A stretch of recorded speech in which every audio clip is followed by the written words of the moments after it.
एक बार की बात है, एक बाप और उसका बेटा अपने गधे को लेकर गांव से शहर जा रहे थे।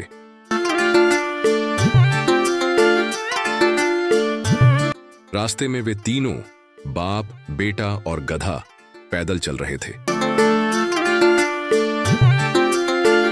तभी एक राहगीर बोला, कितने मूर्ख हैं ये दोनों, उनके पास गधा है फिर भी पैदल चल रहे हैं। बाप को लगा बात में दम है। उसने बेटे को गधे पर बैठा दिया।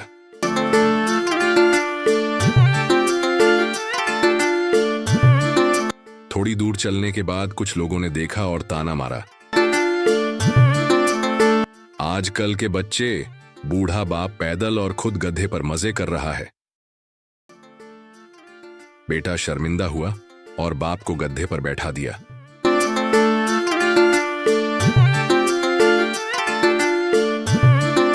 थोड़ी दूर और चले तो फिर कुछ महिला कुएं से पानी ले रही थी।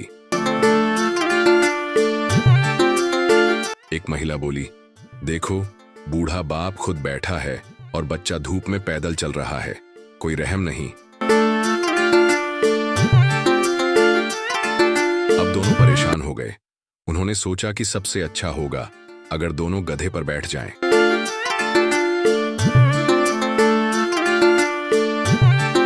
दोनों गधे पर चढ़े और कुछ ही दूर चले थे कि कुछ और लोग बोले, बेचारे गधे की जान निकाल दी, दोनों बैठे हैं उस पर जैसे ये ट्रक हो। अब बाप और बेटे ने तय किया कि लोगों की बातें सुनकर कुछ भी करना ठीक नहीं।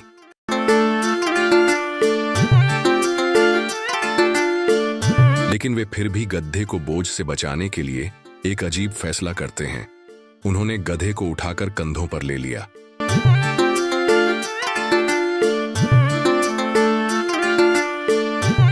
लोगों ने यह नजारा देखा और जोर जोर से हंसने लगे।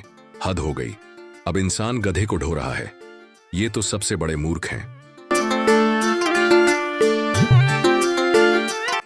कुछ दूर जाने के बाद एक पतला सा पुल, ब्रिज आया, जिसके नीचे तेज धार की नदी बह रही थी। जब बाप बेटा उस पुल पर गधे को उठाकर चल रहे थे तो गधा अचानक जोर जोर से हिलने लगा, डर गया और फिसलकर सीधे नदी में गिर गया। गधा बहकर दूर चला गया। बाप और बेटा नदी के किनारे बैठकर एक दूसरे का मुंह देखते रह गए।